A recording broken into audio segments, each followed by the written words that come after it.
perkembangan ekspor boksit di 2023 kita semua sudah tidak kaget. Kenapa?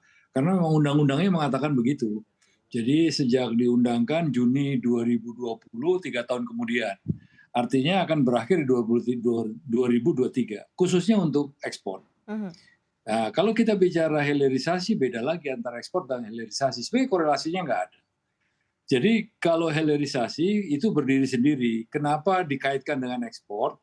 Itu karena kemarin itu pemerintah memberikan kebijakan siapapun yang akan mendirikan pabrik atau siapapun yang siap mendirikan smelter akan diberi kompensasi atau diberikan apapun namanya lah ya, itu diberikan kuota ekspor selama kurun waktu tertentu dan diawasi oleh verifikator independen yang ditunjuk oleh pemerintah. Baik. Itu salah satu sisinya. Jadi kalau soal keterkejutan atau dampak daripada pengumuman itu diumumkan atau tidak diumumkan, kita done bahwa ekspor itu akan berhenti.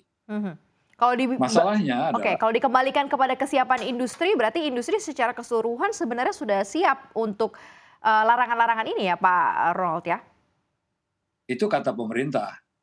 Kalau kata pengusaha, siapa yang paling siap?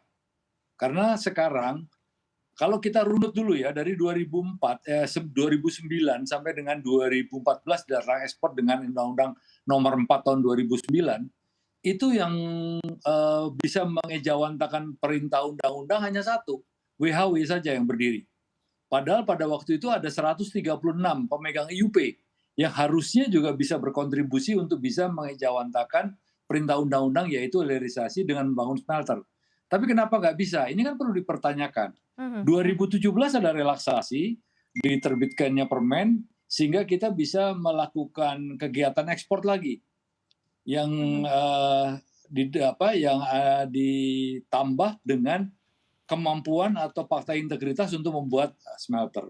Perjalanan waktunya itu memang mengalami banyak sekali kendala. Kendala-kendala yang paling sangat terasa itu adalah kendala pembiayaan. Kalau soal teknologi saya kira semuanya sudah tidak ada masalah. Tapi kalau pembiayaan ini jadi masalah yang sangat pelik. Baik, pendanaan ya, pembiayaan ya, krusial sekali Pak, itu udah paling mentok begitu ya permasalahan dan kendala yang dialami. Saya lanjut ya untuk melihat seperti apa sebenarnya kemudian ini dari kacamata pemerintah. Ini kan memang untuk menambah added value sebenarnya, untuk nilai tambah dari mineral itu sendiri. Pak Yusuf Rendy, Anda melihatnya seperti apa nih dengan plan dari rencana pemerintah ini nih? Iya, saya pikir kalau kita berkaca dari produk hasil mineral dan batu bara yang lain ya, misalnya kita ambil contoh nikel, memang ada hasil yang relatif signifikan yang bisa didapatkan pemerintah ketika melakukan hilirisasi dari suatu produk mineral. Kalau misalnya kita kembali ke produk nikel, misalnya pemerintah mendapatkan nilai ekspor nikel itu meningkat hingga 3 kali lipat ketika pemerintah melakukan hilirisasi. Tentu sebenarnya salah satu goal utama dari kebijakan hilirisasi produk bauksit itu salah satunya ke sana ya.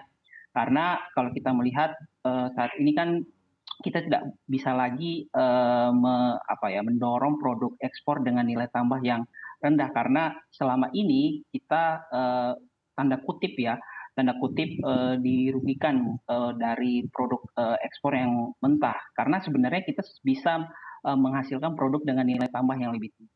Namun memang perlu ada catatan dari kebijakan pelarangan ekspor bauksit ya, terutama tadi juga sempat disinggung oleh Pak Ronald terkait kesiapan dari dalam negeri itu sendiri.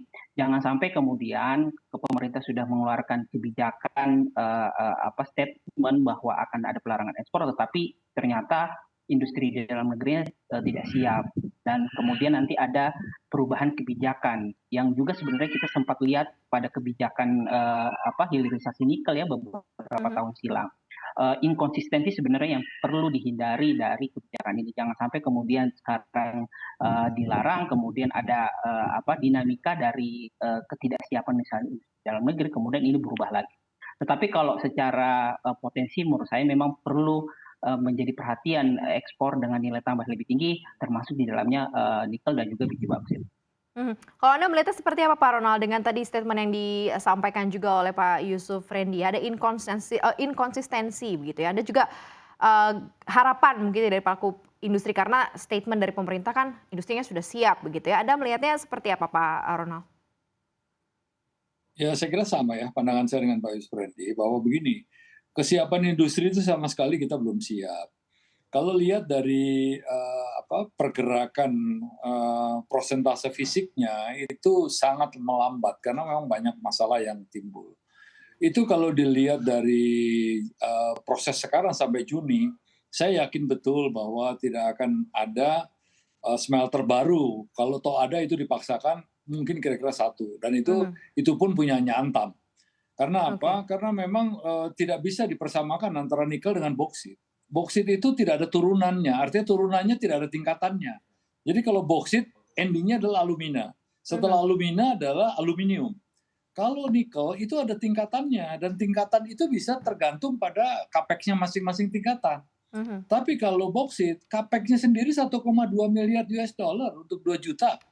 Bayangkan kalau kita equity kita, yang kita katakanlah punya bank pemerintah saja tidak mau menerima proposal kita, apalagi bank asing.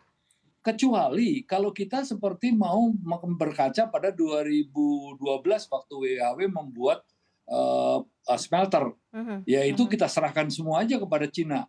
Mereka yang akan membuat, kita nonton aja gitu. Nah, terus kapan kita jadi raja di rumahnya kita sendiri gitu. Untuk bisa kita punya bargaining yang sama dengan investor. Makanya kita harus bisa menunjukkan equity kita.